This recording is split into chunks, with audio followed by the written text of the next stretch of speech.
Let's talk about a case that's been making headlines. John Fitzgerald Hanson, executed in Oklahoma on June 12, 2025. It's a story of crime, punishment, and a justice system that took over 2 decades to reach its final act. Here's what happened. Back in 1999, Hanson, along with an accomplice named Victor Miller, committed a brutal crime in Tulsa. They kidnapped Mary Bowles from a shopping mall, then drove her to a remote gravel pit. Miller shot and killed a property owner, Gerald Thurman, while Hanson shot and killed Bowles, at least according to prosecutors. For this, Hanson was sentenced to death. But here's where things get complicated. He wasn't executed right away. Instead, the case bounced between federal and state authorities for years. Hanson was actually serving a life sentence in a federal prison in Louisiana for other crimes before Oklahoma finally got custody earlier this year. The transfer happened after a sweeping executive order from the Trump administration, which pushed to more actively support the death penalty.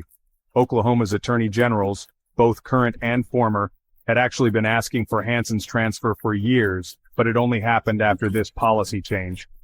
Why the delay? Well, the Federal Bureau of Prisons had denied the transfer before, saying it wasn't in the public interest. But with the new executive order, things moved quickly. Hanson was executed by lethal injection at the Oklahoma State Penitentiary, and he was pronounced dead at 10:11 a.m. His last words? Peace to everyone. But that's not all. Just days before the execution, Hanson's attorneys filed a last-minute appeal. They argued that his clemency hearing was unfair because a board member had previously worked for the Tulsa County DA's office during his prosecution, a clear conflict of interest. A judge even issued a temporary stay, but it was quickly overturned and the execution went ahead. During his clemency hearing in May, Hanson expressed remorse. He apologized to the victims' families and said, "I'm not an evil person. I was caught in a situation I couldn't control." His attorneys claimed he'd been a troubled youth with autism, manipulated by Miller. They admitted he took part in the carjacking and kidnapping, but said there was no definitive proof he actually pulled the trigger on Mary Bowles.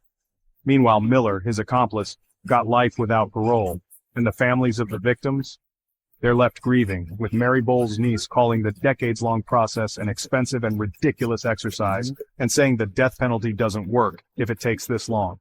Gerald Thurman's son, Jacob, described living through the ordeal as the longest nightmare of our lives and said, "All families lose in this situation. No one's a winner." So was justice really served, or was it all just a drawn-out tragedy, leaving everyone with more pain than closure? Let me know your thoughts in the comments.